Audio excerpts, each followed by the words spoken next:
ॐ भद्रं कर्णेभिः शृणुयाम देवाः भद्रं पश्येमाक्षभिर्यजत्राः स्थिरैरङ्गैः स्पष्टवांसस्तनूभिः व्यशेम देवहितं यदायुः स्वस्ति न इन्द्रो वृद्धश्रवाः स्वस्ति नः पूषा विश्ववेदाः स्वस्ति नस्तार्क्ष्यो अरिष्टनेमिः स्वस्ति नो बृहस्पतिर्दधातु ॐ शान्तिः शान्तिः शान्तिः हरिः ॐ श्रीगुरुभ्यो नमः हरिः ॐ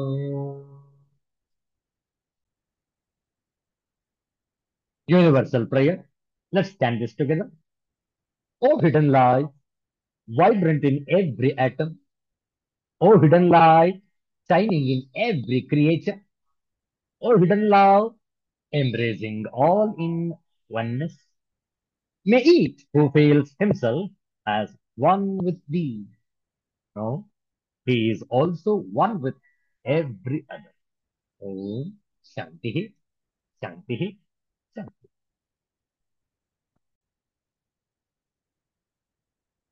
ಇಂದು ಆದಿತ್ಯವಾಸರ ಕಾರ್ತಿಕ ಮಾಸದ ಬಹುಳ ದ್ವಾದಶಿ ಅತ್ಯಂತ ಶ್ರೇಷ್ಠವಾದಂತಹ ಈ ಭಾನುವಾರದ ಮುಸ್ಸಂಜೆಯಲ್ಲಿ ಶಿವಾಪರಾಧ ಕ್ಷಮಾಪಣ ಸ್ತೋತ್ರಂ ಇದರ ಪಾರಾಯಣ ಶ್ರದ್ಧೆಯಿಂದ ಆಲಿಸುವಂತವರಾಗಿ ಶಿವಾಪರಾಧ ಕ್ಷಮಾಪಣ ಸ್ತೋತ್ರಂ ಆದೌ ಕರ್ಮ ಪ್ರಸಂಗಾತ್ ಕಲಯತಿ ಕಲುಷಂ ಮಾತೃಕುಕ್ಷೌ ಸ್ಥಿತಂ ವಿಣ್ಮೂತ್ರಾಮೇಧ್ಯ ಮಧ್ಯೆ ಕ್ವಥಯತಿ ನಿತರ ಜಾಠರೋ ಜಾತವೇದ ಯದ್ಯದ್ವೈ ತತ್ರ ದುಃಖಂ ವ್ಯಥಯತಿ ನಿತರ ಶಕ್ಯತೆ ಕೇನ ವಕ್ತುಂ क्षन्तव्यो मे पराधः शिव शिव शिव भो श्रीमहादेव शम्भो बाल्ये दुःखातिरेको मललुलितवपुः स्तन्यपाने पिपासा नो शक्तश्चेन्द्रियेभ्यो अवगुणजनित जन्तवो मां तुदन्ति नानारोगादिदुःखात् रुदनपरवशः शङ्करं न स्मरामि क्षन्तव्यो मे पराधः शिव शिव शिव भो श्रीमहादेव शम्भो प्रौढोऽहं यौवनस्थः विषयविषधरैः पञ्चभिर्मर्मसन्धौ दष्टो नष्टो विवेकः सुतधनयुवती स्वादुसौख्ये निषण्णः चैवी चिन्ताविहीनं मम हृदयमोहो मौनगर्वाधिरूढम् क्षन्तव्यो मे पराधः शिव शिव शिव भो श्रीमहादेव शम्भो वार्धक्ये चेन्द्रियाणाम् विगतगतिमतिः च अधिदैवादितापैः पापैरोगैर्वियोगैः अनवसितवपुः प्रौढहीनं च दीनम् मिथ्यामोहाभिलाषैः भ्रमति मम मनः दुर्जटेर्ध्यानशून्यम् क्षन्तव्यो मे पराधः शिव शिव शिव भो श्रीमहादेव शम्भो नो शक्यं स्मार्तकर्म प्रतिपदगहन सत्यवायातुलाख्यम् श्रौते वार्ता कथं मे द्विजकुलविहिते ब्रह्ममार्गे सुसारे